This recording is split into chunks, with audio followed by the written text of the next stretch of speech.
Un poco.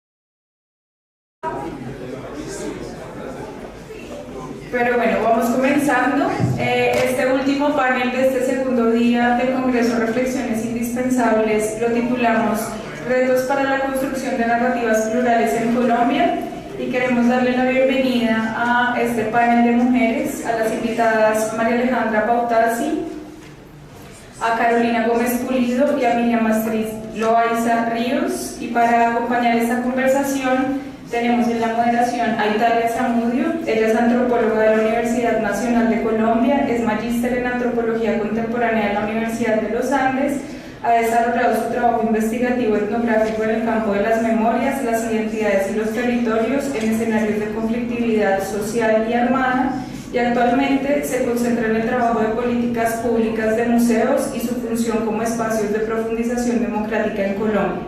Diseñó y desarrolló la investigación que anima el Museo Itinerante de la Memoria y la Identidad de los Montes de María, El Mochuelo, y es coordinadora del área de investigación de la Corporación Colectiva de Comunicaciones Montes de María, Línea 21. Muchas gracias, Italia, por animarte a dirigir esta conversación, y bienvenidas a todos los panelistas.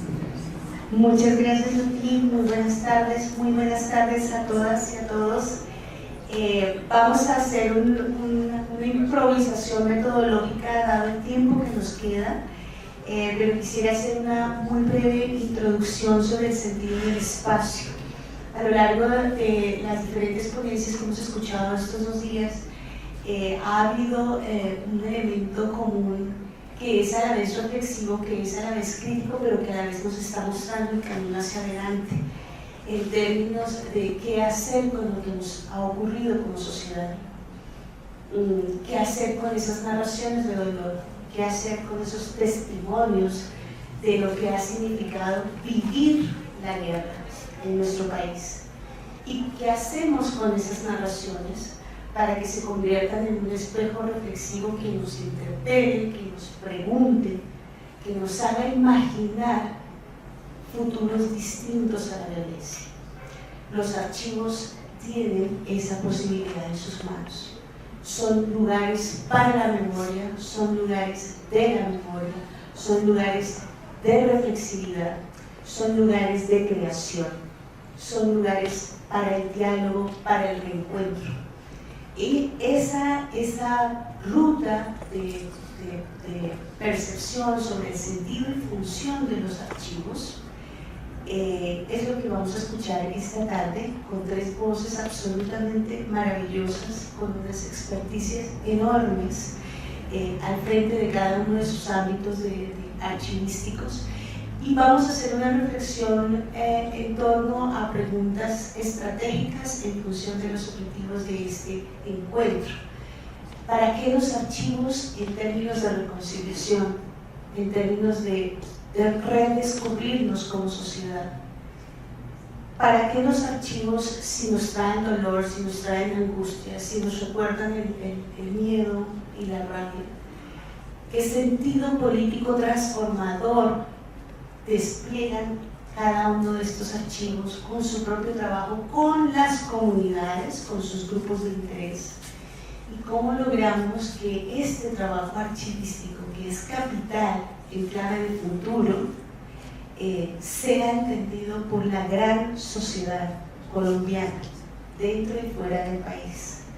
Es un camino cierto que debería ser mejor entendido por el sistema integral de verdad, justicia, reparación y no repetición, pero especialmente un camino que debería ser asumido, entendido y desarrollado por la sociedad colombiana. Entonces, con la venia de ustedes, les presento a nuestras panelistas y abrimos la primera ronda en función de ese lugar de enunciación, que es donde ellas han generado un trabajo archivístico, y en esa lógica preguntamos también en esta primera ronda por esos desafíos que hay hoy en su trabajo y esos esfuerzos y alternativas que han creado en el camino para superarlos. Entonces nos acompaña esta tarde María Alejandra Pautasi, que es coordinadora de la Biblioteca Virtual de la Red de Bibliotecas del Banco de la República.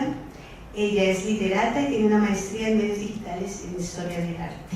Fue editora de contenidos digitales de la Biblioteca Nacional de Colombia y trabajó durante varios años como periodista cultural en diversos medios de comunicación en Colombia y América Latina.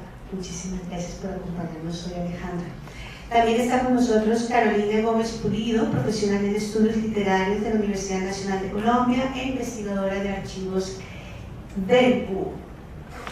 Es un proyecto que custodia, protege y difunde el archivo y la memoria del movimiento estudiantil y social. Entonces tenemos ya una voz que viene del seno, digamos, de la institucionalidad, hay también una voz que viene de los procesos organizativos juveniles, y finalmente tenemos también a Miriam Loaiza con nosotros. Ella es restauradora de bienes muebles y magíster en historia, con más de 25 años trabajando en archivos, y de estos cerca de 20 años dedicada a archivos de derechos humanos, procesos de esclarecimiento de la verdad del conflicto, memoria y reparación simbólica, con especial énfasis en trabajo comunitario, rescatando archivos y realizando acompañamiento a comunidades en procesos de memoria, reclamación de derechos y en procesos de resistencia y resiliencia.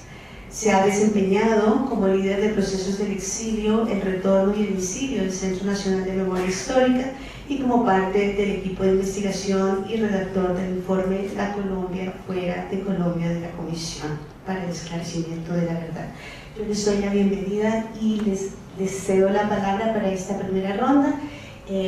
Una vez recojamos como los elementos principales, pasamos a la segunda y le damos el espacio al auditorio, que estoy segurísima tienen muchas más preguntas interesantes. Esto es solo una provocación para mojar la palabra y para invitar a la reflexión. ¿Quieres arrancar tú? Dale, Alejandra. Bienvenida, buenas tardes.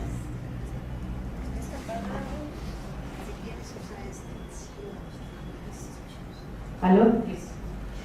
Bueno, buenas tardes a todos y a todas, y gracias Italia, Lorena, por hacernos esta invitación. Para nosotros es un gusto desde el Banco de la República estar hablando de la colección legada a la Comisión de la Verdad.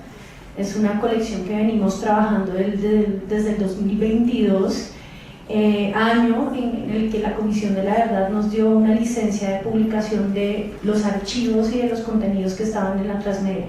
Estos son más o menos 4.500 archivos y documentos de todo tipo. Tenemos entrevistas, casos, guías, metodologías,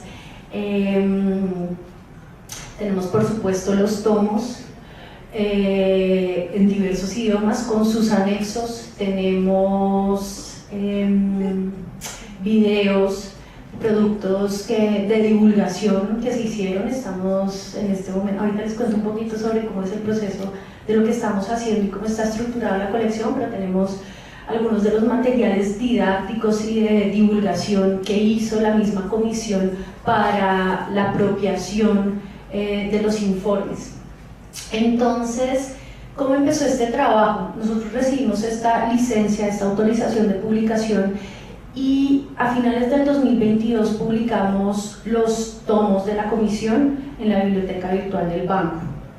Para ese momento ya contábamos con un sondeo de los mediadores de paz del proyecto La Paz se toma la palabra. Es un proyecto de la Subgerencia Cultural que tiene como 15 años más, en el que se le da herramientas a las distintas comunidades del país dentro de las 22 agencias que tiene el banco en distintas regiones del país. Este sondeo de mediadores, que son las personas que trabajan en campo, nos arrojó, digamos, varios datos importantes que teníamos para estructurar esta comisión. La primera tiene que ver con los distintos públicos que estos mediadores consideraban podían acceder y beneficiarse de este archivo, de esta colección. Por ejemplo, organizaciones juveniles, universidades, población rural, juntas de acción comunal. Por otro lado, también nos contaron cuáles eran las expectativas de estos mediadores y de la misma comunidad frente a estos contenidos. Entonces, dentro de esas expectativas estaba, bueno, una cosa muy importante es que se pudieran hacer búsquedas para hacer análisis territorial, que se pudieran hacer búsquedas por territorios. Otra de las expectativas era que se pudiera encontrar de una forma fácil, que se pudiera navegar de una forma fácil. Alguien lo acaba de mencionar en la charla anterior, hay veces los contenidos de la transmedia no son fáciles de encontrar, lo tiene todo y están muy bien descritos, pero una de las expectativas de la gente era encontrarlos de una forma fácil. Y otra era que hubiera un acompañamiento, digamos, de estos mediadores, y la última, que es muy interesante y ojalá podamos hablar de esto más adelante, es que estos contenidos fueran accesibles offline, que no se necesitara una plataforma digital para acceder a todos estos contenidos. Entonces, con base en esta información empezamos a estructurar la colección. Empezamos trabajando con un grupo de trabajo de 5 investigadores.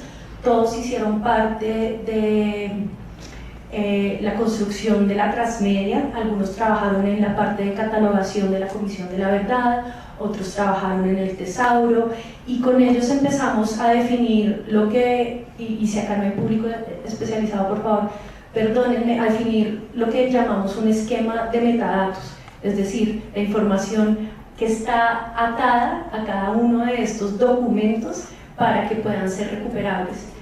Los metadatos son lo que ustedes encuentran en una página o en un catálogo, por ejemplo, el título, el autor, la descripción, y además de esos metadatos convencionales, digamos, y comunes para un archivo en general, nos dimos cuenta que era necesario incluir unos campos adicionales, y, por ejemplo, el campo de poblaciones, para que, bueno, el campo para que se pudieran buscar por distintos tipos de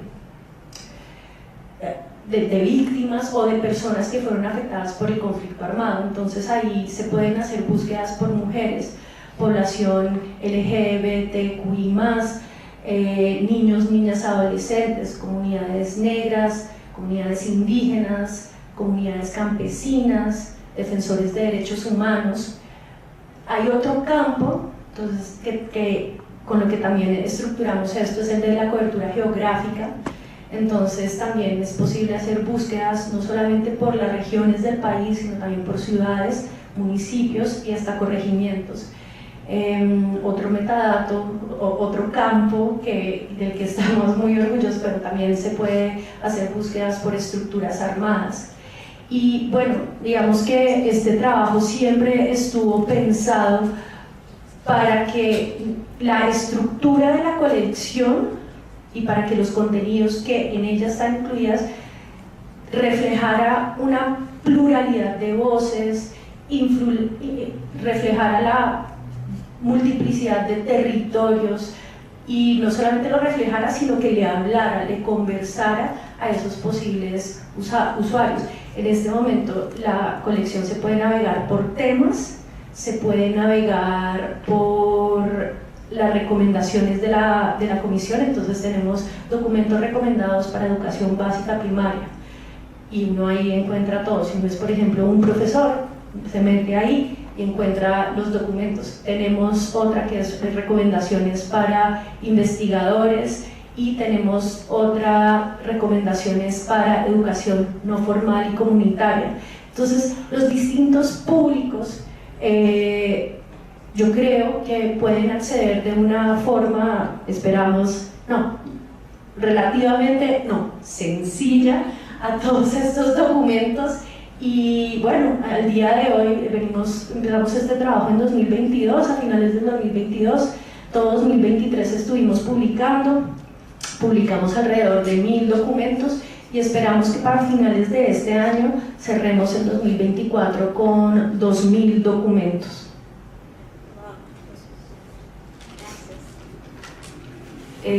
Hola, buenas tardes a todos y todas, y gracias por la invitación. Yo les voy a hablar un poquito del archivo de Archivos del Búho. Archivos del Búho es no una organización, más como un proyecto autogestionado de estudiantes, ahora principalmente egresados de la Universidad Nacional, que comenzó con la idea de custodiar un archivo que nos había sido donado por parte de unos ex estudiantes de la universidad que habían guardado documentos de los años en los que ellos estuvieron en la universidad, de los 80, de los 90, y que pues tenían todo esto, no sabían qué hacer con eso. Entonces pues eso llega a nosotros y nosotros decidimos cómo custodiarlo. ¿Cómo ha sido la organización de eso? Bueno, eso llegó en cajas de documentos, algunos en mal estado. Nosotros no sabemos qué hacer con eso, digamos que ninguno de nosotros era archivista. Y los impulsos, bueno, les estoy hablando de hace aproximadamente ya unos 8 años de que esto pasara. Ha tenido 2 impulsos principales en los que se ha organizado este archivo, y ha sido gracias a 2 becas del Ministerio de Cultura y el Archivo General de la Nación, que nos han dado herramientas pues con los que pudimos empezar a ver qué era lo que había allí, a empezar a organizarlo. Entonces pues creamos una matriz para poder describir el archivo, para hacer un inventario, y ese es un proceso que no está terminado. O sea, todavía tenemos varios documentos que ya están en condiciones para que no se deterioren, pero a los que no hemos podido igual acercarnos. Esto es un trabajo que toma mucho tiempo y demasiado esfuerzo, y eso ha sido pues uno de los principales retos también propios del activismo y de la autogestión, ¿no? Y es que para que este trabajo se pueda completar y se pueda difundir, además, porque nosotros podemos revisar, y cuando la gente nos pide acceso a la información podemos revisar en la matriz y por medio de las descripciones llegar a ciertos contenidos que alguien quiera. Digamos que no está al público, no hay una plataforma donde se pueda consultar, el proceso de digitalización es el que está más retrasado de todos. Entonces digamos que para que se pueda consolidar la descripción, el inventario y poner esto en una plataforma, pues se necesita más allá del esfuerzo de un grupo, que esto le interesa más que un grupo de personas, ¿no? Pero bueno, también para contarles un poco más del archivo, es un archivo que principalmente está compuesto por documentos que fueron producidos por el movimiento estudiantil, o que el movimiento estudiantil decidió guardar, o sea, como que los mismos estudiantes guardaron este recorte de prensa cuando salió en los años 80, o guardaron esta revista del sindicato, o este volante, o los mismos que produjeron y que fueron guardando de generación en generación. Entonces ese es como el contenido principal. Gracias a las becas, una es de 2017 y otra fue del año pasado, esto nos ha permitido varias reflexiones, porque claro, cuando nos sentamos a pensar cómo vamos a describir estos documentos, entonces el tipo de productor, el lugar, entonces claro, uno empieza las reflexiones de qué es lo que nos interesa rescatar de acá, cuál va a ser la forma de tomar la información. Y en un primer momento, y esto ha sido como un proceso que hemos tenido, en un primer momento nos centramos mucho en rescatar las violaciones a los derechos humanos que estaban en los archivos. Y a partir de ahí nosotros logramos consolidar una base de datos de violaciones a los derechos humanos registrada al movimiento estudiantil, que entregamos en 2020 a la Comisión de la Verdad. Entonces fue como un esfuerzo muy grande y que nos parecía y que nos sigue pareciendo muy importante, y es de poner en evidencia todas las formas de violencia que no habían sido registradas de otra forma porque a la prensa no le interesaba, o a veces mencionaban uno que otro asesinato, pero no hay otra fuente que respalde eso. Y nosotros encontramos también todo este espectro de violencias, violencia psicológica, violencia sexual, pues además de la violencia física, violencia simbólica, y todo eso fue gracias a los archivos y a las conversaciones que suscitaron esos archivos con las personas que los produjeron, y bueno, como todo lo que nos permitió la investigación. A raíz de eso, nosotros iniciamos una investigación muy puntual para un caso que presentamos también, que entregamos como informe a la Comisión de la Verdad en febrero de 2021, y fue sobre el 16 de mayo del 84 en la Universidad Nacional, que bueno, fue una irrupción violenta por parte de la fuerza pública en la universidad que produjo el cierre de la universidad, como para hacerles un muy breve resumen. Pero cuando nosotros estamos haciendo esta investigación nos dimos cuenta de que había otra cosa muy importante en los archivos y en los testimonios, y que valía la pena rescatar, y eran no solo los aspectos violentos, sino todo lo que había detrás, ¿no? Toda la vida cotidiana, la resistencia frente a toda esta violencia y como todo este tejido de comunidad estaba muy presente y también, también es una parte muy importante que nos dimos cuenta que va a quedarle un lugar en la narrativa. Entonces, en esta investigación y en el caso que presentamos a la comisión, no solo pusimos en evidencia, cosa que nos parecía muy importante por todo el negacionismo que había con respecto al caso y todo el silencio, y es todos los tipos de violencia que se ejercieron, pero también logramos plasmar y recrear un poco cómo era la vida pues, de las personas que vivieron esto, ¿no? De sus sueños, de cómo crearon redes de solidaridad, de cómo se ayudaban unos a otros. Y es también como mostrar que, claro, pues vivimos en un país que ha pasado por muchos conflictos en las ciudades, que es donde más nos hemos centrado, en las universidades, de muchas formas, pero que siempre junto a eso, pues sigue existiendo la vida y la esperanza y los sueños y se crean cosas. Entonces eso es algo que también es bueno rescatar y por eso ya para nuestra segunda beca que volvimos a reflexionar, que fue el año pasado, sobre bueno, cómo vamos a seguir explorando estos documentos. También, además de la base de violaciones a los derechos humanos, también sacamos una base de acciones de resistencia. Y bueno, es como también empezar a ver que estos archivos nos hablan mucho más y siempre tienen muchas cosas escondidas. Y es bueno seguirse preguntando de, bueno, ¿qué es lo que no estoy viendo? ¿Qué más me puede decir sobre el pasado, sobre lo bueno y sobre lo malo, ¿no? Sí, eso por ahora. Bueno, muchas gracias por la invitación, Lorena y Dalia, de verdad, muchas gracias. Hablar de archivos siempre es muy emocionante, ¿verdad? Siempre nos saca risas, emociones, lágrimas, todo, ¿no? Y que igual está lleno también un trabajo que aunque está lleno de frustraciones también tiene cosas muy bonitas y me emociona mucho escucharte, Alejandra, porque trabajo en la Comisión de la Verdad y siempre decíamos qué va a pasar con el archivo de la Comisión de la Verdad, ¿verdad? Ese mundo de información que se recogió en la Comisión de la Verdad, 20.000 testimonios, más de 6.000 informes, ¿verdad? ¿Qué va a pasar? Y me alegra mucho escuchar que está en el Banco de la República y que hay un esfuerzo importante para hacer pública esta documentación, ¿no? Y bueno, digamos, la experiencia que les quiero traer es que, bueno, que en el marco de la Comisión de la Verdad trabajamos el exilio y el exilio necesitaba también documentarse de alguna manera. Y obviamente los 2.000 testimonios que recogimos fueron una buena fuente. Pero también nos dimos cuenta que en el exilio hay archivos. Y hay archivos que no solamente documentan de una manera específica el conflicto con una visión específica desde el exilio, sino que también documentan el exilio. Y ustedes dirán, claro, es obvio, ¿no? ¿Cierto? Documentan el exilio.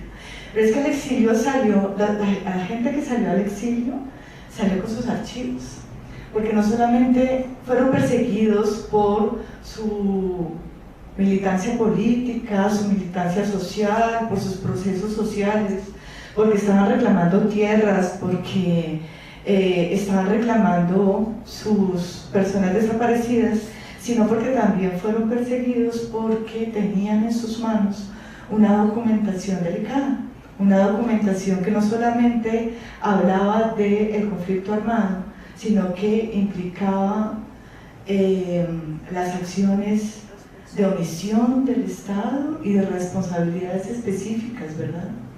Entonces, muchas personas que salen al exilio o que salieron al exilio que nosotros los entrevistamos decían es que nos tocó salir con los papeles debajo del brazo, ¿verdad? Y nos encontramos también con mucha gente que además de salir con la documentación y con los archivos debajo del brazo, unos los dejaron aquí enterrados, ¿no? Porque los tenían que ocultar, y otra parte salió al exilio. Nos encontramos que esos archivos seguían alimentándose en el exilio, seguían alimentándose porque además esos archivos tenían que salir con o sin personas. Y entonces las personas del exilio que estaban en Suiza, que estaban en Estados Unidos o que están en Estados Unidos todavía, que están en España, recibían documentación exiliada. Entonces no estamos hablando solamente del exilio de personas, sino del exilio de archivos, exilio de documentación que tenía que salir del país porque también corría peligro, porque también estaba perseguida y podía ser fragmentada, podía ser desaparecida, ¿verdad? Entonces, estos defensores y defensoras de derechos humanos, y Lorena, nos estudiamos mucho el asunto en la Comisión de la Verdad, veíamos que definitivamente necesitábamos tener una forma de hacer visible esa lucha, ¿verdad? Porque es que el archivo, tanto el exilio es una resistencia, ¿verdad? Pero tener archivos y en el exilio se vuelve también una resistencia a la pérdida, una resistencia a la verdad tergiversada, a la verdad fragmentada, ¿verdad? Entonces estas personas se vuelven resistentes y se vuelven defensores de archivos, ¿verdad?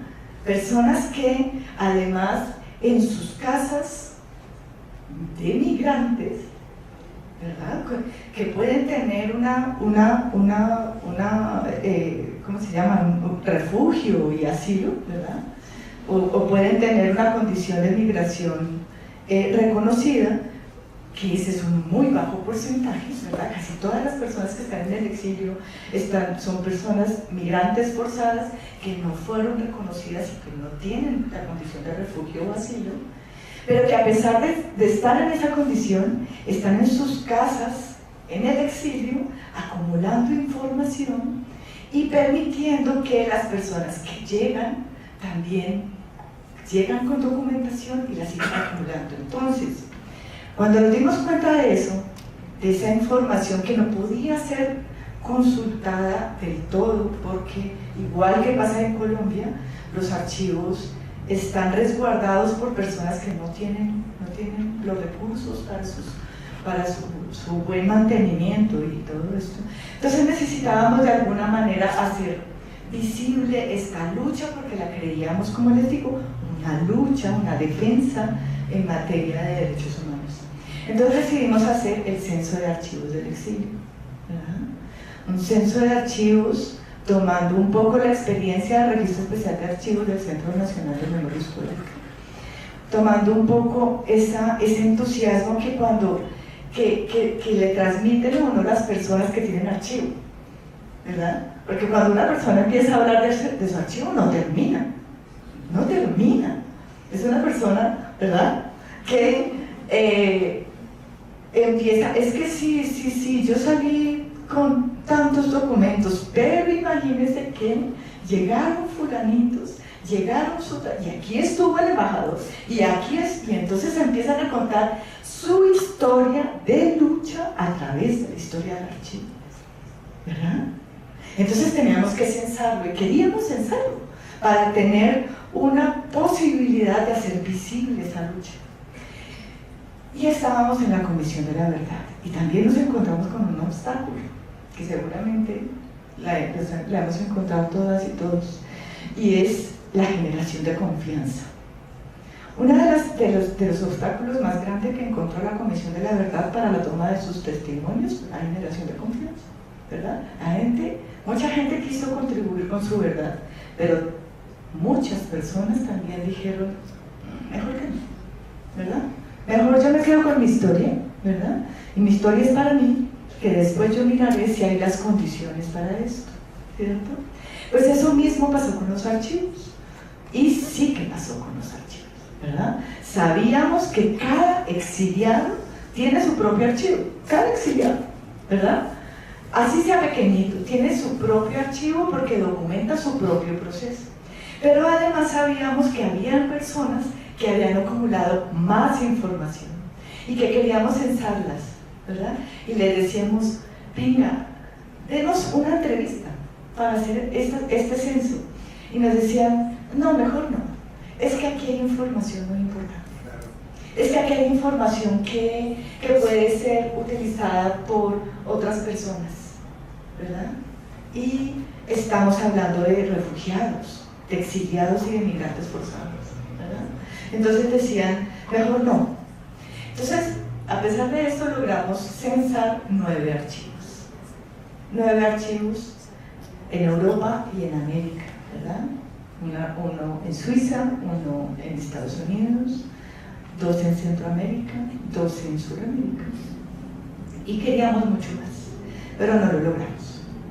Pero esto de todas maneras, esa muestra nos muestra, con toda la redundancia, que la gente en el exilio sigue documentando el exilio. ¿Y para qué sirve un archivo del exilio? Para demostrar que el exilio es una violencia. Y es una violencia generada en el marco del conflicto armado. Y que esa violencia tuvo móviles claros, ¿verdad?, de actores armados que llevaron a la gente al exilio. Eso documentan los archivos del exilio, ¿verdad? Esos 9 archivos y esos millones de archivos que tiene cada exiliado o exiliada de Colombia en el extranjero. Muy bien. Excelentísimo, interesantísimo.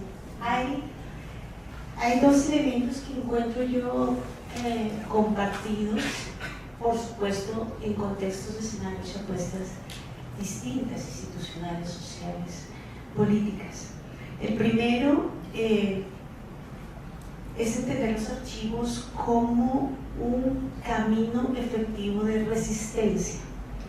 Resistencia al olvido, resistencia a la impunidad, resistencia al silencio, resistencia al exilio, por supuesto, resistencia al tiempo, aunque pareciese evidente y importante decir, resistirse también al inobjetable paso del tiempo.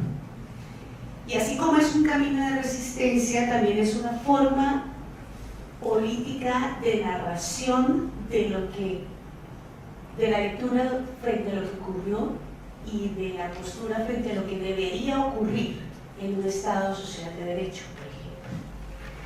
Entonces, en esa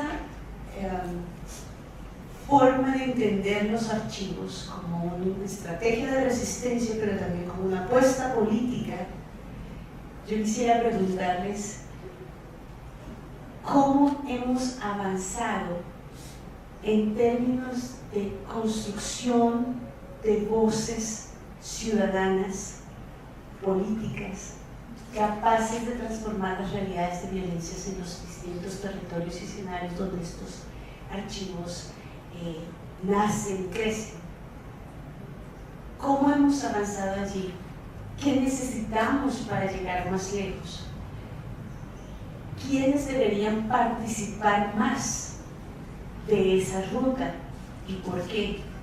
¿Y qué papel deberíamos ocupar nosotros, que no solamente públicos, audiencias, investigadores, comunidades organizadas, que tenemos un interés claro y específico frente a los archivos, sino también la sociedad general, el ciudadano y la ciudadana de a pie? ¿Por qué debería correr el velo, mirarse al espejo y encontrar en un archivo una pregunta que le haga reaccionar o por lo menos reflexionar políticamente como ciudadanía? Que es en esencia lo que se pregunta hoy el legado de la SER. ¿Qué hacemos con todos esos archivos? ¿Qué hacemos con toda esa información? Se lo pregunta también el Centro Nacional de Memoria Histórica. ¿Cómo lograr que lo que ha ocurrido se convierta en acciones transformadoras territoriales que garanticen además las no repeticiones, que cada vez es más desafiante la tarea? O se lo podría estar preguntando, y aquí meto esta punto, pero no la desarrollo, se lo podría estar preguntando al Museo de Memoria de Colombia, que no lo hace, siendo el lugar natural en la 1448 para el Archivo Nacional de Derechos Humanos, para albergar el legado, es decir, el archivo y los informes y la multimedia de la SER, para acompañar los procesos organizativos que se resisten al tiempo, como los movimientos estudiantiles, como las organizaciones campesinas víctimas de la violencia, como las víctimas en el exilio. Es una pregunta un poco, digamos, densa, pero sí quisiera que quedásemos en punta para una reflexión final sobre qué más podemos hacer con los archivos, qué podríamos estar haciendo, qué hay que hacer para lograrlo. Uy, no sé por dónde coger esa pregunta, pero nada, simplemente antes de, a ver, por dónde coger esa pregunta. Bueno, antes de continuar, yo solamente quiero como aclarar que el Banco de la República no es el custodio de los archivos de la Comisión de la Verdad. Nosotros tenemos una licencia de publicación de los contenidos públicos. La cantidad de testimonios, de fuentes que nutrieron los informes, toda esta cantidad de documentación, eso en este momento está en el AGN, en el Archivo General de la Nación. Hay una copia de seguridad en Suiza. La va a ver, todavía no está. Bueno, va a estar en Suiza. Y la Universidad de Notre Dame en Estados Unidos recibió de la misma manera todo lo que es la transmedia y los documentos públicos. Entonces, nuestra labor realmente le compete, digamos, lo que tiene que ver con una recomendación de la comisión, que tiene que ver con la difusión y la divulgación del legado. Solamente lo digo como para dejarlo claro, para no generar demasiadas expectativas. Ahora, con respecto a la pregunta, ¿qué más podemos hacer? En este momento, digamos, todo esto que acabo de describir de la construcción de esta colección con estos campos y la forma de recuperar la información por poblaciones diversas, por campos territoriales, está atado a un proyecto de mediación que se hace en las distintas agencias culturales a través de estos mediadores de paz. La última vez, a finales del año pasado, solo en 2023, se hicieron más o menos 160 eventos en alianzas con Capaz, con Educapaz, con los jóvenes de la generación B+,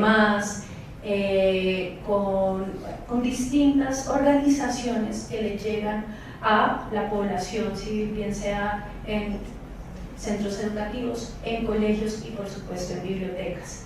Yo no puedo decir en este momento, no puedo dar un resultado ni cualitativo ni cuantitativo de cuál ha sido la transformación que ha generado en este momento este archivo. Y de hecho, una de las cosas que nosotros hemos conversado bastante en la sugerencia cultural, en este proyecto de La Paz se toma la palabra y la biblioteca virtual, es que nosotros creemos que el gran potencial de la colección que estamos curando, organizando, describiendo, ese gran potencial está de aquí a 5, a 10, a 20 años, cuando los investigadores, cuando la sociedad, los miembros de la sociedad civil, los tomadores de decisiones hayamos tomado una distancia para entender cuáles han sido los impactos del conflicto armado en Colombia y la importancia de ese legado. Y para que eso pase, se tienen que dar unas condiciones para que permitan que estos documentos se preserven. La Comisión de la Verdad y todos estos documentos producidos por la Comisión de la Verdad, y por favor corríjanme si estoy mal, la gran mayoría de ellos están solo en versión digital, no, también están en versión física. La versión física está en la AGN también. Bueno, voy a hablar acá de lo digital, que es lo que me compete a mí. La información digital es sumamente vulnerable y es vulnerable al tiempo. Uno cree que porque algo está en digital es accesible aquí, allá, acullá y que va a estar presente por una cantidad de tiempo. Los archivos digitales y los documentos digitales y la misma colección que está creando el banco, sabemos que el principal riesgo que corre es el tiempo. El tiempo expresado en lo que se llama obsolescencia tecnológica. Estos archivos pueden no ser accesibles, leíbles por tecnologías que van a estar presentes de aquí a 10 años. Entonces, para preservar estos documentos necesitamos tener en cuenta, uno, eso, que son sumamente vulnerables, tener unos lineamientos, que era un poco, Carolina, lo que tú estabas diciendo ahorita, qué vamos a preservar y qué no vamos a preservar, porque no todo se puede preservar, es una gran cantidad de información. Es necesario contar con unos recursos financieros, recursos humanos, recursos tecnológicos, recursos técnicos, para garantizar que estos documentos, no solamente que estos documentos, como garantizar, digamos, la integridad de estos documentos en su forma, sino también garantizar que sean accesibles. La UNESCO tiene una definición que a mí me gusta mucho de lo que es preservación en el ámbito digital, y básicamente, porque no la tengo literal en este momento, pero dice que preservación y acceso son dos caras de una misma moneda. Cuando pensamos en poner al acceso unos documentos, siempre tenemos que tener presente que hay que preservarlos. Cuando vamos a preservar, no solo tenemos que tener en cuenta el para qué, y el para qué es ponerlo en acceso. Entonces, para esto, digamos, es muy necesario desde ya empezar a tener en cuenta cómo es que van a estar organizados, cómo me van a leer generaciones futuras, cuáles van a ser esos términos de búsqueda, cómo se pueden relacionar. No sé si respondí un poquito a tu pregunta. En algún momento se hace inevitable preguntarse por la política pública en materia de archivos de derechos humanos. Pero digamos que terminemos la ronda y luego sí invitamos a la reflexión con todos estos elementos ya todos en la mesa. Bueno, digamos, hablando también como de la articulación que hubo por parte de nuestro proyecto con la Comisión de la Verdad, es muy chévere ver que, claro, se habla mucho de la importancia del reconocimiento, que lo es, como de esta intención y de la legitimidad que adquirió la Comisión de la Verdad dentro de los grupos sociales, que normalmente eran muy recelosos con las iniciativas institucionales, ¿no? Como de yo porque te voy a dar mi información y porque voy a compartir contigo si tú igual siempre haces un relato súper parcial y nunca te hemos importado, como un montón de cosas que habían pasado.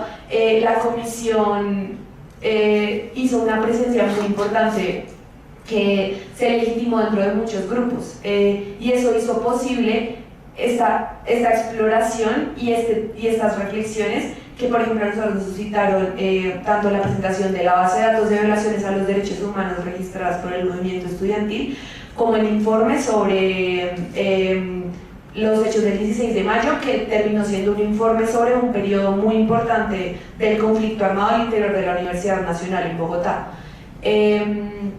Pero digamos que es algo que en doble vía, como que este escenario que nos puso a nosotros en la tarea de hacer unas reflexiones, digamos que igual la iniciativa de esta investigación existía antes de la Comisión de la Verdad y continuó después de la Comisión de la Verdad, ¿sí?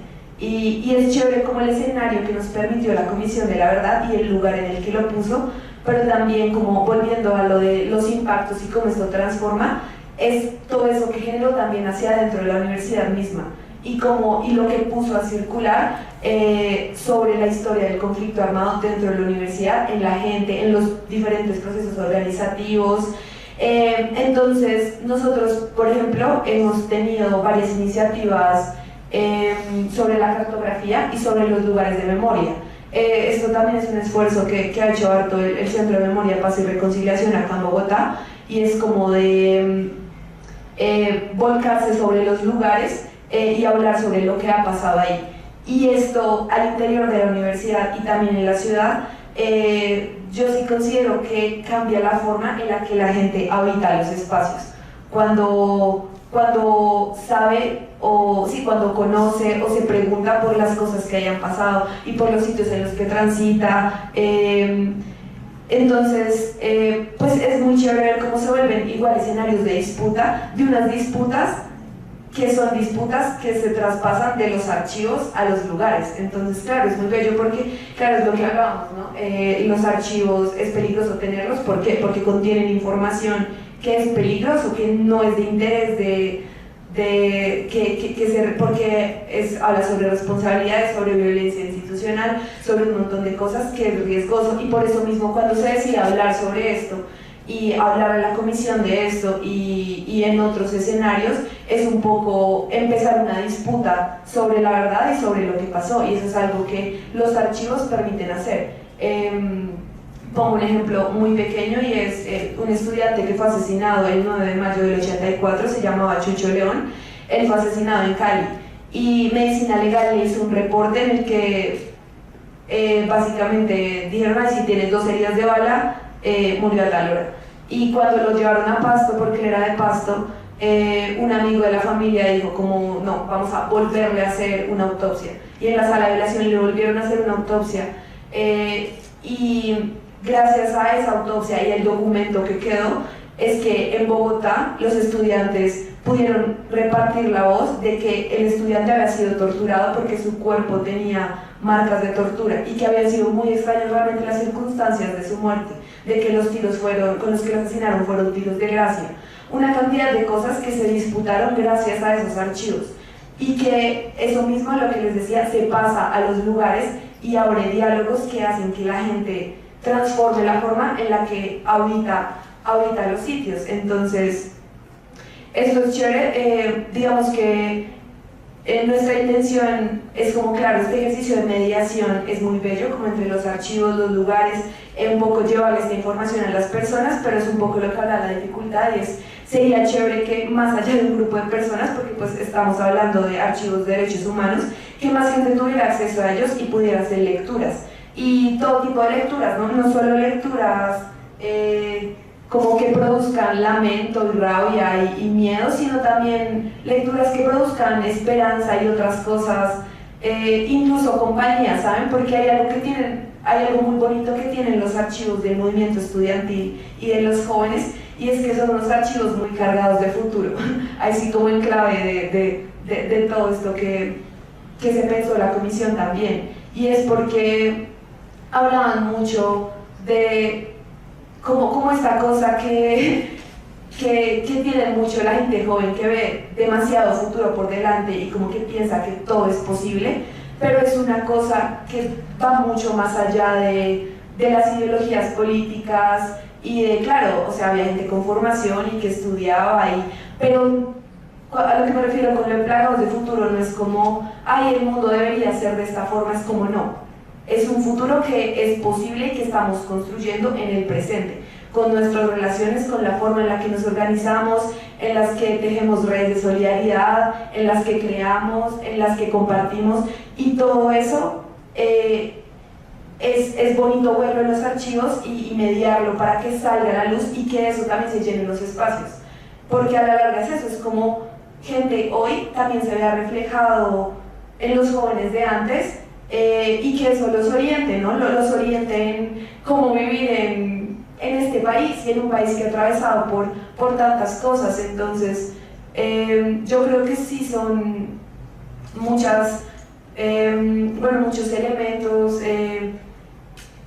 como cosas que pueden tener mucho impacto en la vida de las personas y en su forma de habitar el mundo y de compartir y de relacionarse. Qué bonito. ¿Verdad? Bueno, ¿qué sigue? ¿Qué pregunta? Creo desde lo profundo de mi ser en el Archivo de la Paz. Creo. Es necesario que lo edifiquemos, ¿verdad?, en conjunto, el Archivo de la Paz. Colombia ha generado aquí en el interior del país y en el extranjero documentación muy importante que nos ayuda a comprender qué pasó de verdad, lo que reveló la Comisión de la Verdad, lo que no pudo revelar la Comisión de la Verdad, lo que está sacando a la luz también la justicia, es la Jurisdicción Especial para la Paz.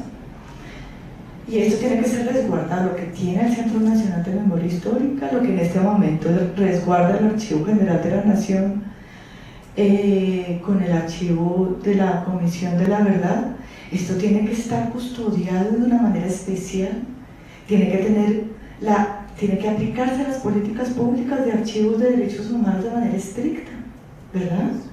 Porque esto no es que se pierda documentación, es que en realidad perdemos como país, ¿verdad?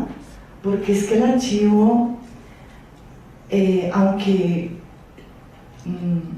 no bien ponderado, ¿verdad?, es una médula no solamente de lo que pasó, sino que, como vos decís, es una puerta al futuro. Nos permite reflexionar sobre lo que queremos ser de aquí en adelante, ¿verdad? Entonces, ese Archivo de la Paz no se crea solito, o sea, un edificio chévere, construirlo bien, ¿verdad? Es que un archivo de la paz tiene que ser construido entre todos nosotros y todas nosotras, contribuyendo no solamente con la documentación que se ha generado desde los propios procesos, sino desde el punto de vista de cómo tiene que ser la narrativa alrededor del archivo, para generar lo que tú decías un poco, estos sujetos políticos alrededor del archivo, porque el archivo genera sujetos políticos, ¿verdad? Es el caldo de cultivo de un sujeto político, un sujeto que se revela, un sujeto que conoce, un sujeto que analiza y un sujeto que puede contrastar información, ¿verdad? Eso es un archivo y eso genera un proceso político y un sujeto político. Entonces, en ese sentido, el Archivo de la Paz sería el paso a seguir, ¿verdad? En el ideal sería. Pero entonces, ¿qué hacemos mientras tanto? Mientras pasa, ¿verdad? ¿Qué hacemos? Entonces ahí, afortunadamente, tenemos un eco con una organización española que se llama EGOA, y fue una idea que surgió desde hace un tiempo, después de ver los archivos del exilio y de algunas experiencias que estuvimos con el Centro Nacional de Memoria Histórica, de generar y de crear o de propiciar espacios para la formación de gestores de archivos, ¿verdad? Entonces decíamos, bueno, los gestores de archivos, ¿qué hacen? Un gestor de archivos, primero que todo, primerito tiene que tener el mosquito del archivo, ¿verdad?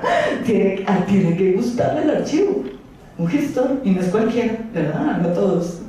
A veces uno dice, a la mayoría de veces uno encuentra caras como de archivo, uy, qué presa, ¿verdad? ¿Cierto? Siempre nos encontramos con eso. Entonces, lo primero, el requisito para ser gestor de archivo es que tenga el mosquito del archivo, que le guste el archivo, pero sobre todo que quiera hacer un proceso de transformación a través del reconocimiento del archivo, de su propio archivo.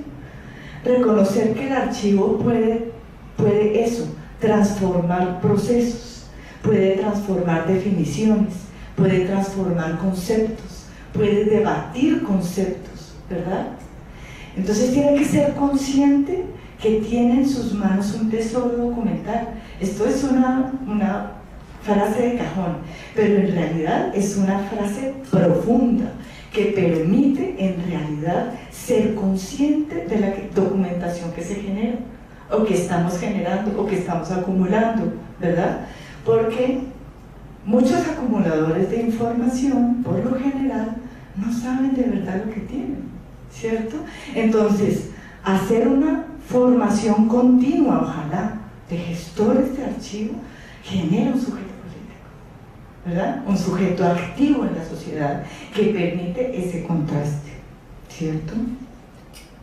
Además, en materia de exilio, contribuye obviamente a reconocer el exilio como violencia, pero no como una violencia que necesita ser reconocida por el Estado, sino que necesita ser reconocida también por los colombianos. ¿Qué quiero decir?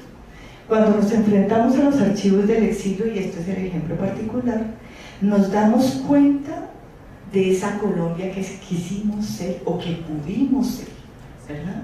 Porque es que documenta cómo se fueron los líderes, esos líderes que estaban aquí luchando por el territorio, luchando por el medio ambiente, como se hablaba en el panel anterior, luchando por la reclamación de tierras, luchando por los derechos humanos, pero se tuvieron que ir. ¿Qué hubiera pasado esa pregunta que no se puede hacer en la historia? ¿Qué hubiera pasado si no hubiera sucedido esto? Pues el archivo nos invita a reflexionar sobre eso. Nos invita a reflexionar sobre ese país que pudimos ser, ¿verdad? Ese archivo nos funciona para saber ese país que queremos ser, ¿sí? Y eso es un gestor de archivos. Un gestor de archivos permite ese diálogo permanente, nos permite ese diálogo permanente. Por eso, el archivo de la paz es muy necesario, pero la formación de gestores de archivos es más necesaria. Eso es lo que tenemos que hacer mientras tanto, ¿verdad? Tenemos que formar gestores y no tiene que ser con una experticia técnica. Ojalá tuvieran experticia técnica. La experticia técnica es muy importante y eso lo sabemos, ¿verdad? Pero es más estas personas que contribuyen a transformar las narrativas, estas personas que contribuyen a reflexionar, a saber, a ayudarnos a comprender eso que pudimos ser, pero eso que queremos ser. Eso es. ¿Tú querías agregar algo? No, ya. Sí, es una ilustración maravillosa. Eso que pudo haber ocurrido, sin duda está escrito en un archivo, está narrado allí lo que pudo haber sido, pero también han servido para dejar constancia de que, aunque todo estuvo en contra de la vida misma, la vida se abrió paso. Y tengo un ejemplo del gran liderazgo campesino Jesús María Pérez en los Montes de María, que enterró en su rancho por décadas el archivo del movimiento campesino, que yo creo que aún no hemos entendido en su gran dimensión. Pero él enterró porque sabía que iban a venir por él y que lo iban a matar, como mataron a todo el mundo. Y como mataron a todo el mundo, la sociedad colombiana leyó en los titulares: mataron el liderazgo campesino colombiano y en Montes de María masacraron y el que quedó vivo tuvo que huir. Pero Chucho enterró su archivo y Chucho sobrevivió a la gran masacre, a esa larga noche. Y cuando él los saca, los busca como museo comunitario y iniciamos todo este proceso de abrigar, proteger, acompañar este esfuerzo de memoria de Chucho. El Centro Nacional de Memoria Histórica de entonces nos acompaña a nosotros e iniciamos todo el proceso de preservación, de conservación, de custodia, de digitalización, catalogación. Bueno. Y ese archivo hoy da cuenta de lo que nadie se atrevía a afirmar hace 10 años, porque el relato nacional era: acabaron con el campesinado, sobre todo el campesinado más organizado, más fuerte, que ese de los Montes de María. Y él contó en ese archivo que estaba vivo ese movimiento. Y esa certeza de que no lo habían logrado matar todos los guerreros, permitió al movimiento organizativo recuperar fuerzas de la memoria. Y se volvieron a organizar. Y sintieron nuevamente miedo. Y los volvieron a empezar a matar. pero se volvieron más fuertes porque sabían que de lo hecho no servía, que de lo hecho los ponía en peligro. Inventaron otras estrategias, mirando su memoria, mirando su archivo. Y es un movimiento que hoy está generando unas conquistas enormes, que se han reconocido constitucionalmente como sujetos de derecho, que tengan un movimiento capaz de generar, hacer temblar las estructuras tradicionales de los poderes políticos electorales en el Caribe, porque lo han hecho y lo van a seguir haciendo y lo pondieron en su memoria.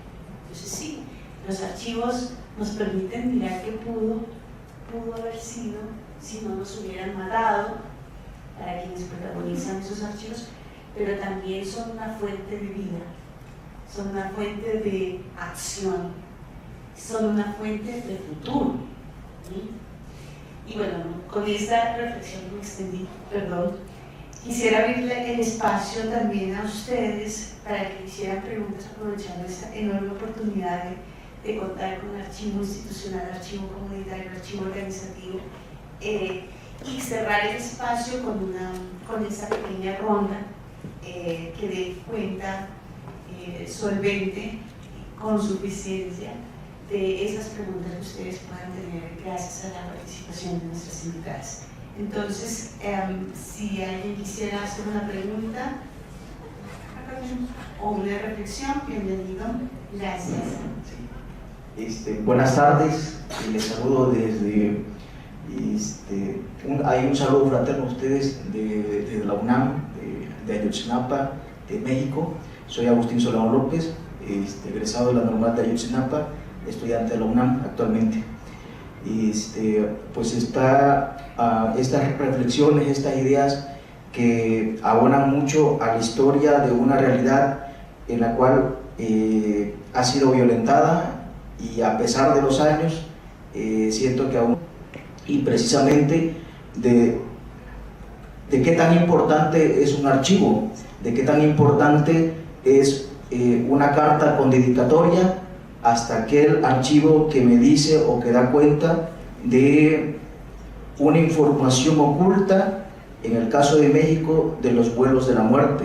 Es uno de los programas de exterminios clandestinos de esa época que se quiere llamar la guerra sucia. Yo creo que fue más que eso, una guerra sucia, y que a través precisamente de esos archivos dan cuenta de una lista de 183 nombres de víctimas y da cuenta de 25 vuelos o viajes donde lamentablemente pues los aventaron al mar y desaparecieron. Pasando más de 50 años, los familiares empezaron a buscarlo, dieron con esta noticia. Hay un golpe tremendo y un golpe duro, a pesar del sistema político en el cual está viviendo México. Son tensiones que se provocan, porque detrás de eso están las instituciones castrenses, están otras instituciones, están personas también que actualmente están en el gobierno de un cambio democrático, y que simplemente esa verdad todavía no llega. Bueno, ese es algo de la experiencia, pero también se relaciona con lo que pasó con los compañeros 43 normalistas rurales que desaparecieron, que van a cumplir 10 años, y que lamentablemente hay archivos que todavía no se dan a conocer, y que principalmente en las instituciones castrenses tienen mucha información, y que no los dan cuenta los padres de familia, que es una causa justa por conocer o aproximarnos a una justicia, por conocer y aproximarnos a lo que se llama una verdad o una memoria. Y en este sentido hago la siguiente dos preguntas. Con todo lo que acaban de exponer acerca del archivo, ¿y qué perspectiva tienen sobre esta parte de una administración del dolor? ¿Sí? Y también la siguiente pregunta es, desde su posición ideológica, política, todas las posiciones que puedan tener desde donde se encuentran, que expongan acerca de qué es lo que hace falta para que estos archivos contribuyan principalmente a ese apotema de justicia, verdad y memoria, no solo para Colombia, sino para toda América Latina y para los otros países que también están en esta situación. ¿Es cuánto?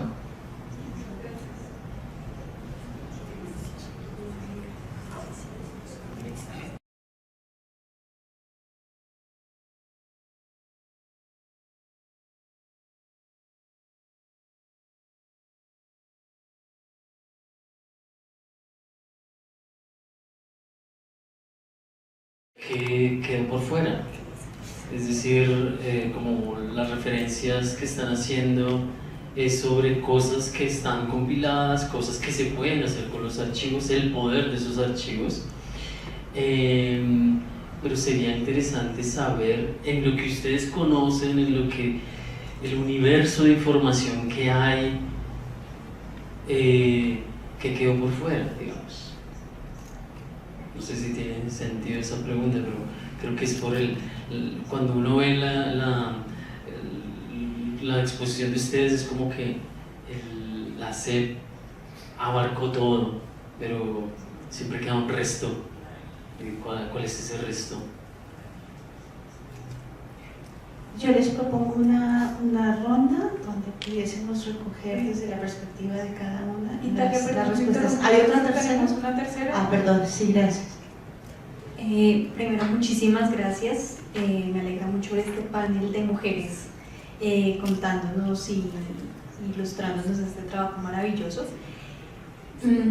Yo tuve que retirarme un momento, pero me quedé con la pregunta que tú hacías, Italia, de ¿y cómo potenciamos esto? ¿No? Y quienes trabajamos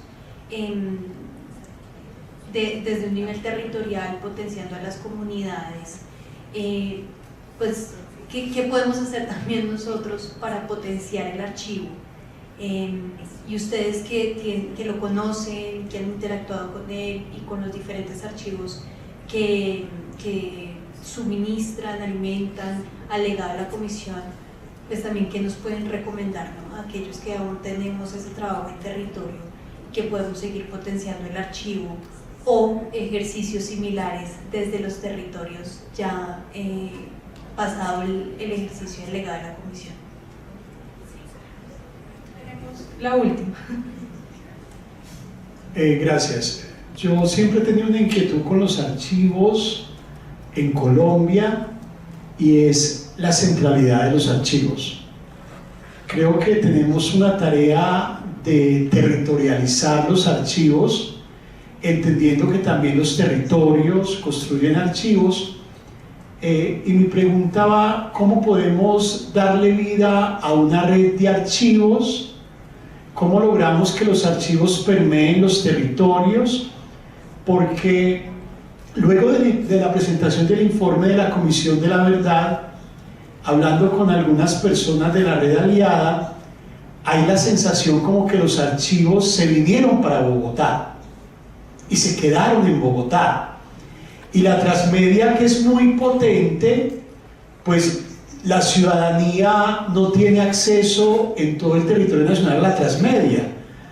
La ciudadanía, inclusive una de las lástimas de la Comisión de la Verdad es la ausencia de un informe físico, porque si bien sé que hay una reflexión también frente a imprimir, que es muy válida, etcétera, y reitero, la transmedia es muy potente, hay territorios en la ruralidad, en la periferia, donde el mismo contacto con el archivo es un ejercicio de reparación. Entonces, mi pregunta es: ¿cómo podemos aprovechar este momento histórico? Porque también en los territorios se está haciendo archivos, se está construyendo memoria, de pensar en una red de archivos en el país, pero también cómo logramos que el archivo baje como de ese pedestal. Siempre que uno pasa por la 26 y ve ese edificio incompleto, se hace uno la reflexión de: creo que también en Colombia tenemos el reto de la apropiación de los archivos, de conversar con los archivos, de empoderarnos con los archivos, y cómo podemos aprovechar ese momento histórico desde una perspectiva territorial. para que la ciudadanía entienda que la paz territorial también pasa por los archivos y la memoria territorial. ¿Quién se anima a arrancar?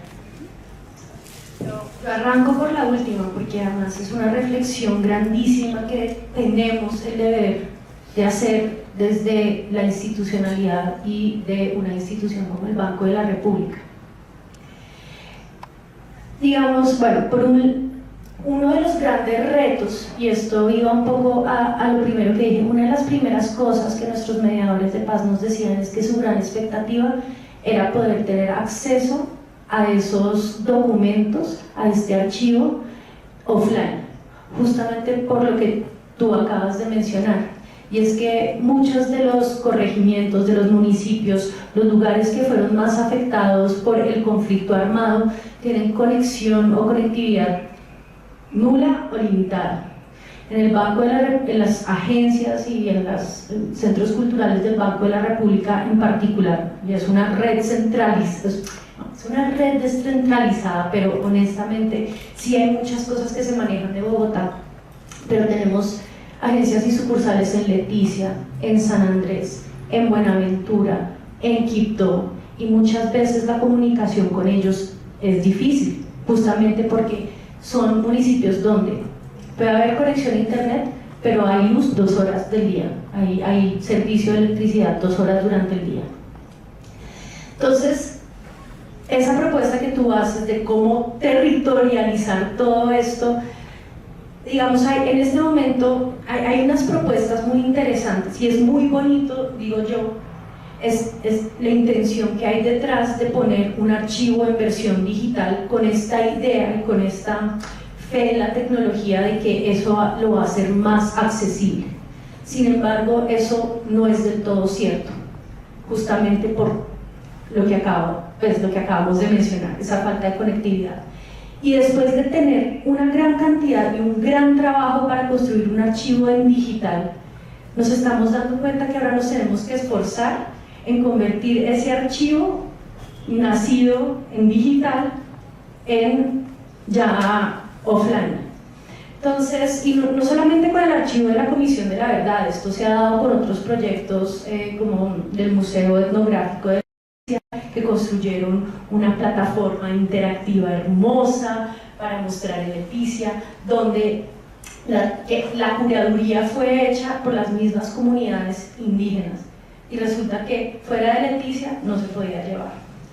Entonces estamos haciendo un piloto, yo no sé si ustedes han oído, con una tecnología que se llama Rachel Plus, que son como unas cajitas que incluye un servidor interno y se pueden portar, y estas cajitas uno le sube el servidor, la tecnología, y por otro lado le sube los contenidos, y estas cajitas uno las puede llevar, conectar a pantallas de celulares, de tabletas, monitores de computador, viejos o nuevos, y ahí se puede acceder a este contenido con toda su interactividad. Pero no hay por qué ser tan elaborados. Digamos, también en la experiencia del banco y hablando con algunos de nuestros aliados, la forma de llevar estos contenidos es impresos, crear maletas viajeras, llevarlos, imprimirlos, plastificarlos. Nos contaban unos aliados del Amazon Conservation Team que para llevar información en el Amazonas, muchas veces lo que pasa, las comunidades se pueden imprimir los documentos, las infografías, en cosas que son portables, entonces en carpas de las lanchas, que sí, en materiales que ya tienen uso dentro de las comunidades, se imprime ahí y se van transportando. En las toallas de esas toallas microfibra, se imprimen ahí y se van transportando. Y eso va atado a la pregunta anterior de cómo potenciar esto. Pues ponerlo en circulación justamente usando, pues siendo estas estrategias que muchas veces pueden sonar como, no sé, muy creativas, pero es que así es como se transporta y cómo circula la información dentro de estas comunidades. Entonces, pues esto simplemente es, por un lado, para resaltar la importancia de esa pregunta, para resaltar la paradoja de lo que significa tener un archivo en digital y cómo ahora, después de todos estos desarrollos tecnológicos, nos está tocando volver a lo análogo, a lo analógico, y a pensar en estrategias de circulación de información que nunca nos habíamos imaginado. Eso es como más o menos. Bueno, y hay otros ejemplos que también son muy chéveres, que tienen que ver con otros tipos de archivos. Nosotros en la biblioteca virtual también tenemos el archivo de procesos de comunidades negras. Y en Buenaventura lo que estamos empezando a hacer, o lo que está empezando a hacer Buenaventura, es empezar a poner a circular estos documentos a través de redes de WhatsApp. Porque lo que sí, digamos, el WhatsApp sí se está usando, los datos celulares son más accesibles, entonces empiezan a circular los contenidos y empiezan a generar discusiones en torno a estos contenidos, no ya desde la página oficial de la sugerencia cultural o desde la biblioteca virtual, sino a través de contenidos ligeros, rápidos, fáciles, conversaciones de WhatsApp. Y así se mantiene, digamos, viva esa conversación. Y creo que eso es más o menos como lo que había. Sí, eso es. Bueno, yo voy a contestar un poco la de que quedó por fuera. Sí, es una pregunta rara porque claro, digamos que cualquier ejercicio de investigación o de profundizar en el archivo de algo, desde el principio requiere limitarlo, ¿no? Incluso pues eso fue lo que hizo la comisión, ¿no? Desde el principio se puso un marco temporal y eso siempre va a dejar un montón de cosas por fuera. En nuestro caso, pues justamente el archivo nunca ha tenido una pretensión de abarcar muchas cosas porque pues es una cosa muy específica, con una intención muy específica, que es rescatar los archivos del movimiento estudiantil o que han sido de interés para el movimiento estudiantil. Pero digamos que cuando nosotros empezamos a profundizar, a investigar sobre estos archivos, siempre hay que poner estos límites, y la cosa es que lo más interesante de lo que queda por fuera es porque lo que se produce, o cuando el archivo se pone a circular, pueda producir conversaciones, ¿sí? Entonces básicamente siempre queda algo por fuera precisamente para que se susciten conversaciones, porque es imposible como incluirlo todo, y está bien, o sea, está bien que sea una conversación interminable. Yo creo que eso es importante, porque si un archivo, o si no el archivo se muere, o si no el archivo no tiene vida y no tiene importancia, si está todo dicho ahí, ¿sabes? O si crea como un relato cerrado, o tiene una pretensión como de una verdad total, pues no suscita conversaciones y muere. Y va un poco también a la pregunta que tú hacías, y es claro, cómo ponerlo a circular dándole vida. Entonces, viendo qué archivo, si yo lo voy a poner a circular en esta comunidad, ¿qué de este archivo puede ser importante para ellos, para su vida, para su presente, para las cosas que hacen? Entonces es como un poco el ejemplo que les damos en la universidad, que es como, bueno, es chévere que la gente que habita este espacio sepa. Entonces la forma de activar o mediar el archivo va a ser mediante una cartografía, los lugares de memoria. Entonces claro, es ponerse a pensar cómo volver esto que parece un documento, algo muerto, dejarlo vivo y que siga suscitando todo el tiempo este tipo de conversaciones. Y bueno, eso depende mucho de qué lugar y a qué comunidad pues se quiera llegar, pero yo creo que esa es como principalmente la manera. ¿Qué puede significar eso para la vida de las personas?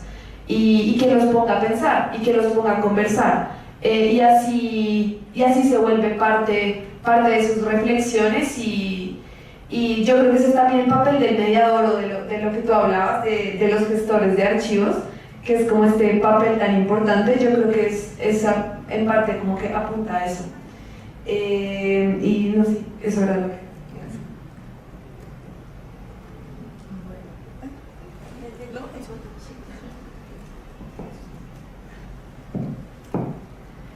Bueno, varias preguntas como bien interesantes. Frente a la administración del dolor, ¿verdad?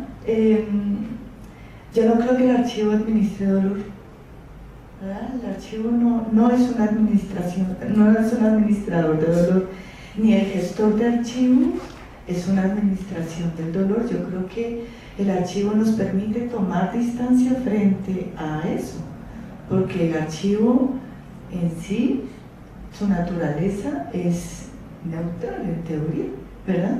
Pero sobre todo frente al dolor lo documenta, que es otra cosa, ¿verdad? Genera reflexiones frente al dolor, pero no lo administra. Entonces hago un contrapeso frente a esa pregunta, ¿verdad?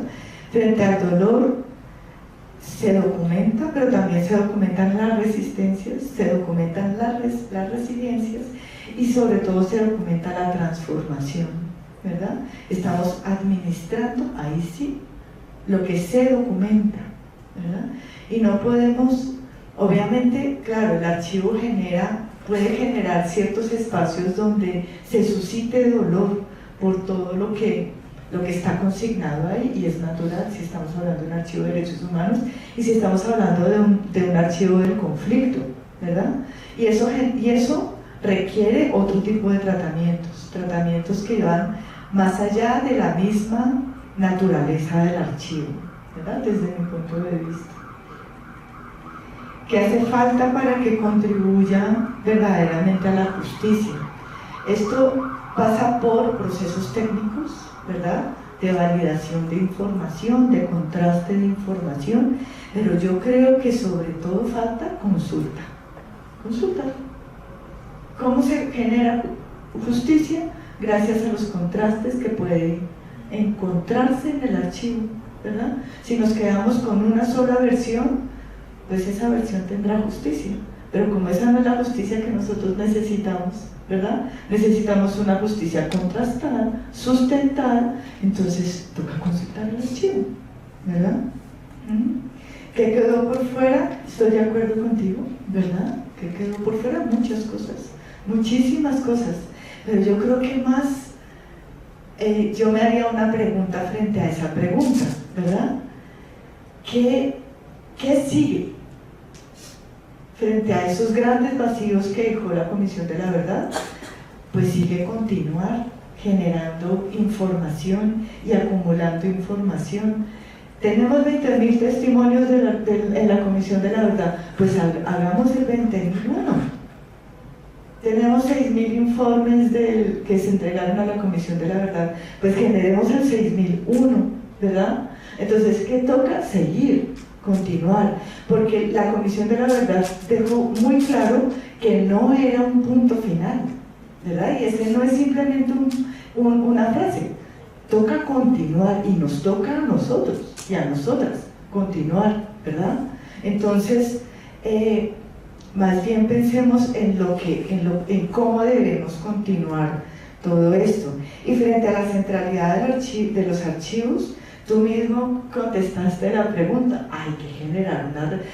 La red de archivos existe, ¿verdad? La red de archivos existe aquí en el interior de Colombia, hay que hacerlo en el exterior, pero hay que activar esa red de archivos porque me parece muy importante, ¿verdad? Porque eso no solamente cartografía dónde están los archivos, quién los tiene, en qué condiciones están y nada de esto, sino que también nos permite hacer gestión pública y privada para que esos archivos se conecten. ¿Y cómo se conectan? Interviniéndolos.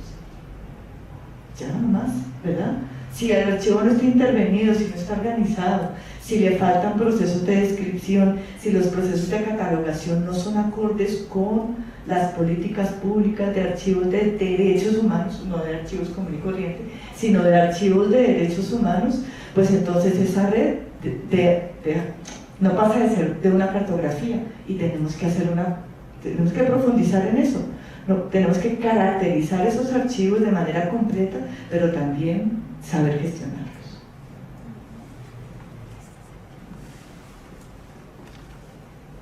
Así es, muchas gracias. Hay red de archivos y red de archivistas, y son realmente muy activos y muy críticos, y hay política.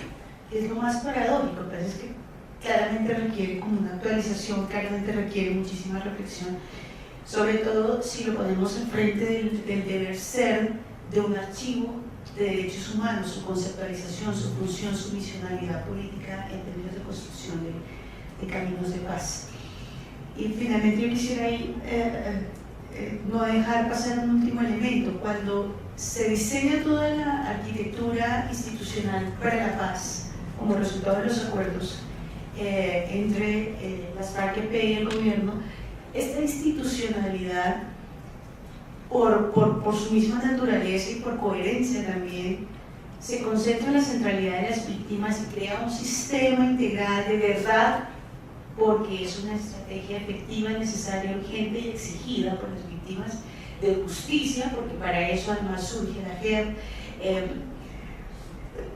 sistema integral de verdad, justicia, reparación, reconocimiento, repetición, es decir, tiene todos los apellidos del deber ser de lo que se supone garantizaría un post-conflicto. Hoy no tenemos un post-conflicto. Pero ojo, que los reclamos permanentes en términos críticos sobre por qué no avanzamos más después de todos estos años, por qué no hemos ido más lejos, por qué no hemos llegado más lejos, por qué no nos están acompañando más desde el punto de vista de los archivos, desde el punto de vista de los lugares de memoria, desde el punto de vista de los museos, desde el punto de vista del trabajo organizativo de víctimas, de mujeres, de jóvenes. Ese sistema no tiene anclaje con la comunidad, no lo tiene, no tiene un puente de diálogo directo con la sociedad colombiana. Tiene tribunal, tiene instancias, tiene institucionalidad, tiene la burocracia propia de la paz, pero no tiene canales expeditos para el diálogo con las comunidades, con la sociedad. Seguimos el sentido y la función y la misionalidad del informe de la comisión sigue siendo titular en prensa. Y mientras sigan siendo los medios, los mediadores del sentido, función y poder transformador de un informe como el que entrega hace 2 años la comisión, pues no vamos a avanzar mucho por mucho tiempo. Podemos hacer enormes esfuerzos como lo estamos haciendo ahora, el Instituto Colombiano para la Paz, toda la red de aliados para la paz, las universidades, las iniciativas comunitarias. Hacemos millones de esfuerzos, algunos pequeños, algunos más grandes, pero con una capacidad de articulación aún muy baja y con una posibilidad de impactar política pública en materia de paz muy baja. Entonces, si hay una falencia tan grande y tan rotunda en el sistema y en sus mecanismos y procedimientos para el diálogo ciudadano, que responde efectivamente y ojalá algún día de manera positiva por qué un ciudadano de a pie debe acercarse a un archivo, por qué una comunidad barrial, comunitaria, debe albergar, custodiar, proteger, divulgar, gestionar y hacer pedagogía con sus archivos, porque la política pública de archivos debería tener muchísima claridad de todo esto que nos cuentan los archivos y de su función política transformadora. Para que todo eso pase, se deben crear los canales y estamos trabajando en el nivel micro, en el nivel solitario, sin recursos, sin respaldo, digamos en términos de aparataje político, público, estatal, pero además sin una comprensión de su sentido transformador. Quienes estamos aquí, quienes estamos detrás de los archivos, quienes trabajamos en esos esfuerzos, sí que lo tenemos claro, pero aún así, teniendo esa claridad, no nos juntamos para impulsar, por ejemplo, acciones mucho más gruesas, de más grueso calibre, de mayor alcance. Entonces nos va a tomar mucho tiempo, a menos que tomemos unas acciones mucho más proactivas, mucho más articuladas y mucho más incisivas en términos de política pública. Hacia allá caminaban hasta hace un tiempo los lugares de memoria, hacia allá caminamos los museos, y hay escenarios como el de los archivos que ya tienen un anclaje fuerte en términos de política pública que habría que robustecer. Pero como es el espacio que no se crea para la sociedad, en esa institucionalidad para la paz, pues la sociedad tiene que crearla. tiene que crear el camino, no podemos sentarnos a esperar porque no va a pasar. Tenemos que abrirla, crearla, construirla, poner uno a uno esos pequeños ladrillos y piedras que pueden construir finalmente ese puente. Y con las gracias enormes a Miriam, a Carolina y a Alejandra y a todos ustedes y a quienes nos acompañan en redes, nos despedimos esta tarde, esta jornada absolutamente fértil, interesante, motivante, reflexiva. Un agradecimiento también muy especial a la Universidad Distrital por cuidarnos, albergarnos y estar allí acompañando estos esfuerzos, y a todos ustedes por su presencia esta tarde, pese a que nos demoramos un poco más de lo pensado. Muchísimas gracias, una feliz tarde y que continúen las conversaciones pendientes, difíciles, urgentes, necesarias, pero especialmente exquisitas, porque allí están las respuestas. Muchísimas gracias, una buena noche.